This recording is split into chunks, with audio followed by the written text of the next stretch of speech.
Hello and welcome to Can I Retire Now podcast with your hosts, Nick Russell and Becky Wagoner. I'm your podcast producer, RJ Malik. Nick and Becky, how are you? You guys look great.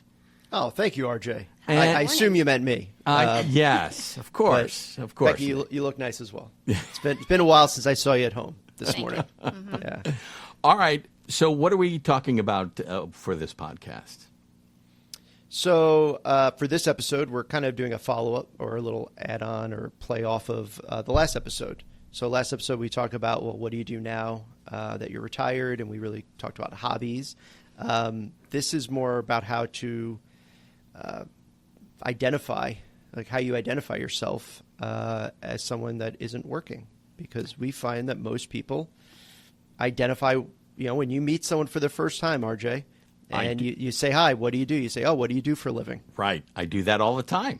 Yeah. I mean, I work in radio and it's, people are intrigued by that. So it's sort of a way of, breaking the ice and being different, standing out from the crowd. People will say, I'm a marketer, I'm this, I'm that. I'm on the radio. People, not a lot of people can say that. So I've been doing it for years, identifying myself. And right now I'm thinking, I don't know if I'm going to be able to break that habit. Yeah. And it's now imagine being a financial advisor. That's the easiest way to not continue a conversation with someone is, oh, what do you do? I'm a financial advisor. They're like, great meeting you. And they're out. They're already walking back. But you bring up something really interesting. And Becky is really the one of the three of us that can really talk to it. Becky, you left the workforce a few years ago, and we've talked about this at home, which is why we're talking about it here, is, now you meet people, you meet clients of mine, you go to events, we do stuff, we're on vacation, people go, oh, hey, great to meet you. What do you do? It's the first question out of their mouth. Yes, it is. And it was something that I didn't anticipate. But when I talked about it with you a little bit, you said that you frequently get that comment from your clients in the 6 months before they retire. Like it finally clicks that they're not going to have that identity anymore of their job title as a current descriptor of themselves. And so today we're going to talk about on surface level, because this is obviously a very deep topic, and we're not psychologists or anything, but how you identify outside your job title and some things to start thinking about now before you retire and ways to maybe start breaking that habit when you meet new people. So for me personally, I know I stumbled on it and couldn't answer, and my fallback was over-explaining what I did for 15 years, that I did work and I was a contributing member, if you will, or whatever. I don't know why I felt that way, but it was a complex feeling that I couldn't break down very simply. And then I started making up titles for a few months, just random job things. And so I was like, if I'm having this problem, like other people have to be having this problem also. So what were some of the titles you came up with? I did very generic things that so for a period of time, I didn't work outside of our house, but I did manage some investments that we have, properties we have, and our daughter. So I said I work in an office, which usually does not invite any more questions, by the way. I said I made the mistake of saying I'm in real estate, and people want to talk about that, so I shut that down right away because I'm not in real estate. Okay, no. And I'm just, I'm an operations manager, which is what I always was, but I decided to apply it to home. But it took a while for me to get used to not having anything to say. Just say, no, I don't work anywhere full time. Yeah, and I have to ask, obviously I know a few stay-at-home dads, right? Mm-hmm. But at least in my life, I know more stay-at-home moms. My mom stayed at home for the first, 7 or 8 years of me growing up, and I have my older sister, so probably about 10 years, and then she went off to work out of an office. I feel like, and maybe you can tell me, and this might be like a psychology thing. Maybe I'm laying you on the couch right now and saying, okay, let me. How do you feel about this? Yeah, this is what it feels like. Yeah. Okay. Why is it that when you answer, oh, I'm a stay-at-home wife or a stay-at-home mom, that it does it feel bad to say that? Okay, we're getting really deeper than I know. I'm sorry. I'm sorry. Yeah. We were going to talk about other things, but I think it speaks more about me than it does about the other people. I think I felt guilty because everyone else I was speaking to did work, and I didn't. And so when normal people retire, they're around other people that are also not working, and it's an accomplishment, and it's a big celebration, and everyone understands. When a 40-year-old who has worked full-time their whole life stops working, it's not... To me, I felt a little bit guilty because I'm talking to other people that work full time, and I had an opportunity that they may not, and so I didn't want to rub it in their face. But well, anyway, I'm going to take this quick opportunity. That's my issue, not theirs. Yeah. I'm going to take a quick opportunity. I know everybody always says, being a mom is the hardest job ever, and just because you don't work out of the house doesn't mean you work. I will, and I've told every client of mine, I tell every single person I meet, I'll tell everybody listening to this now. You leaving the workforce for our family was the greatest thing that could have happened because it was better for our daughter. It was better for me. It improved our entire in-house life. That improved then, of course, naturally our out-of-house life. So if anybody's listening and has that kind of guilty feeling, don't. There's Nick trying to play therapist, and now I'm done. Okay. So I'll let you go. What so did you actually? We'll get back to the topics what did you want to talk about today? And not my personal issues. Okay. So today, we're going to talk about basically practicing introducing yourself and meeting new people without describing what you do for a living or even bringing it up is kind of how we're going to approach this. Okay. And so if you've met anybody new in the last few years, there's a high likelihood that in the first 10 minutes of meeting them, you've asked or have been asked, oh, what do you do? Okay, so now imagine you are retired and you're asked that question. It can be unsettling. It can throw you off balance unless, I was too, yay, you're retired. Let's celebrate it. Let's be happy about it. But it can be a lot to handle. So let's see. And you've got a long time to live after you retire. So here's your fun fact, Nick. Oh. Fun fact right off the bat. Yes. Is this the did you know or is this just a fun fact? This is the did you know. Sorry, did you know? Okay. So as one does in their spare time, I was in the Social Security Administration's actuarial life tables because that's where I go for a good time. Isn't that the sexiest thing you've ever said? Yes. Yeah. Sorry, Yes. Where were you again? You were in the Social Security Administration actuarial life tables, life expectancy tables. Wow. And I'm the nerd. Okay, go ahead. What do you got? Well, where'd you find out? We only want to talk about facts here, okay? Okay, so I'm ready. According to them, if the average age of retirement is 65, let's just say that, the typical age, Okay. women live another 19.66 years after that. So almost about 20 years. Okay. And men live almost 17 more years, 16.9 years after age 65. So you've got 16 to 20 years where you have to meet people, hopefully, and talk to them, hopefully, where jobs are not a thing anymore. Hopefully everyone's enjoying themselves and fully retired and relaxing. It's a long time. So what I would like people to discuss or think about is, how are you going to do that? What are your topics of discussion going to be? How are you going to be described or describe yourself to others? Okay. And I think based on what we talked about last time, I think if you're involved in hobbies that are maybe social or active or really any hobbies, that's something then you wind up you can identify with, right? Instead of, hey, I'm a financial advisor or, hey, I'm retired. Because what's the follow-up question to that? Oh, what did you do? Right? And then you're just right back at, identifying as an engineer, a school teacher, financial advisor. You could say, oh, I'm retired. I play pickleball and I paint. And, now you have a conversation and help, shape your 16 to 20 years around maybe things you're more passionate about instead of just the thing you did. Because I know we've had this conversation with friends that I'm the obnoxious person in the group that loves what he does for a living, right?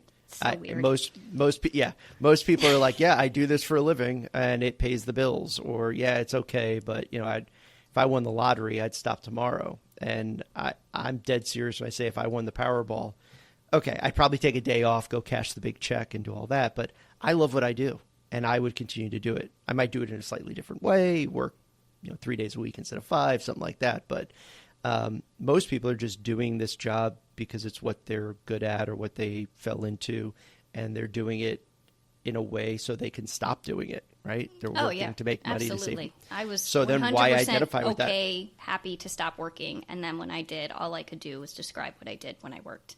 Which, by the way, right? I was not saving lives or anything. Like, I worked in an office. I don't know. Wait, what was the thing Kelly said to you the other day? Oh no! If you're working, I loved it. If you're working in corporate, like, you're saving PDFs, not lives. Like, relax. Yeah. That's nice. Yeah, I like that. I have to say, I don't see myself retiring, even if I won the lottery. I'm with you. I'm hanging out with two weirdos here. Yeah. Come on, guys. Yeah. I cannot. I cannot identify with this at all. The big L on my forehead. Yes. Yeah, we're the oddities, RJ. But it's a blessing when it's the case, right? When you find you love what you do and there's a passion driving it. But I think that's the line that happens when people retire. If they weren't passionate about what they were doing and now they're not doing it, it was something that occupied 40, 50 hours of their lives every week for 40 years. And now they just don't they have that like a hole in their lives. Mm-hmm. Let alone, I joke about it with clients, or clients have joked about it with me, is that let's say you have, a couple that both worked, or even one that stays at home, and now you're retired. Well, now those 40, 50 hours a week, you're staring at each other, right? So like so now you really better find a way to identify who you are as an individual, who you are potentially as a couple, what kind of things are going to be in your regular schedule and routine, because otherwise you could just that's why we see a lot of cranky old people out there. They're just staring at each other and they don't know what to do. So my default advice, my default behavior rather, is I always fall back on humor. So I find something that may induce a smile or a giggle when I describe myself, I try to convince my plants to grow in the yard. Like, that's what I do. Like, I'm a gardener. I'm a motivational speaker for plants. And that's what I do, or something like that. Because then it kind of gets people off of a serious, like, what is your profession? What was your profession kind of topic. You better be ready for a follow-up when you answer a question like that. Yeah. Like, you're a motivational speaker for plants. Can you tell me your last speech that you gave, your most successful speech? Yeah. And the other thing is, truly, when people ask you that, I find a lot of the time it's a perfunctory move, right? They're just doing it because it's expected and they don't have anything else to say. And maybe nobody actually cares. And honestly, people just want to talk about themselves. And so keep it short, keep it, brief, and then ask the other person questions. They want to talk. Most likely. Do you think it's one of those things like when you meet someone, you go, hey, how you doing? Oh, I'm good. And good is or fine or whatever is like that default answer. Mm-hmm. And then there isn't. And we've all gotten accustomed to where like you say good because no one wants to hear, oh, I'm having a bad day. Exactly. So like we default to saying that, and then people default to just accepting it and not mm-hmm. wanting more. Mm-hmm. And it's not genuine in that way. Yeah. Right? So not that you have to like break down your personal life in front of everybody like I just did to you on this episode. Super. Love it. Yeah, that's what you get. So what I'm encouraging people to do is not only think about how you would describe yourself, but also how to ask different questions when you meet somebody or in a discussion with somebody that is not related to what you do or what they do. And I think I get the sense that Americans are the primary guilty party in this, that maybe other places around the world have a healthier balance in their relationship with their job and their work. So anyway, my advice would be to get into a conversation, read the room, see what see what feels good there. Like, are we at a food situation? Maybe talk about your favorite food growing up or the first time you had that. Or are we at a sporting event? Like, are you a diehard fan? Do you hate this? Are you only here because your partner wants you here? Like, and anything about that. So read the room, try to make the topic about something that is relevant to where you are and what you're doing, and not default to work. And this is hard for, people that maybe did work in finance like you, Nick, and the market's, going loopy because that's current news or whatever. But, it's hard work. So I think if we start now before you retire, I think, one, you're going to feel better, but two, you also might have more interesting conversations, possibly. Yeah, it kind of makes me think as you're sharing that, it almost feels like dating. When you date, usually you have to think about it, right? Yeah, you want to say something that is genuine, something about you feel, because you want to see if how that person feels about it. You usually avoid controversial topics like politics, religion, that kind of stuff in the beginning, past relationships, all that kind of stuff. But as you get, closer and closer with somebody, those are topics that then obviously you can broach. But, you could talk about whatever popular TV show is on right now. Hey, did you catch this on TV or no? Or what kind of we talk about that with our friends, like, hey, what shows are you watching now? Exactly. And all of a sudden we're like, oh, I watched that. Oh, I didn't watch that. And now, we convince friends to watch Ted Lasso that maybe wouldn't have watched it before because we thought it was really great, and vice versa. So, I like that. So that's kind of the homework, if you will, for this episode, is to practice describing yourself without using any occupational signals, if you will. So I'm an avid, college football watcher, all those kinds of things. And then also when you meet somebody, try not to ask, what do you do? And remember, people just want to talk about themselves. So ask them questions. What do you do for fun? What do you do? If you're retired, you meet another retiree. It's like the worst question. What do you do for fun? And then, because then you don't like that? No, because what if I'm lame and I don't have any fun things? All right, Becky, what do you do for fun? I'll put you on the spot. What do you do for fun? I watch TV, Nick. I love television, and that's pretty lame. Is that what happens? Well, I'm here. Is you just watch TV? No, I'm just kidding. I'm not going there. Wow. I'm happily married. I want to stay married for now. But Becky, you paint, you garden, you do all kinds of stuff. So don't short sell yourself. Well, I know, but I find specific questions like, oh, this is a great cocktail. Like, what's the best cocktail you ever had? Yeah. I don't normally drink gin or something, but this is really nice or whatever. Yeah. So I could teach people how to always wind up ordering the pink, blue, or purple drink. Nick is it doesn't very matter. good at that. Oh, RJ, I look at a menu, and if there's craft cocktails, I go, oh, this looks delicious. I'm just looking at the ingredients. Yeah. Guaranteed it comes out with a flower in it.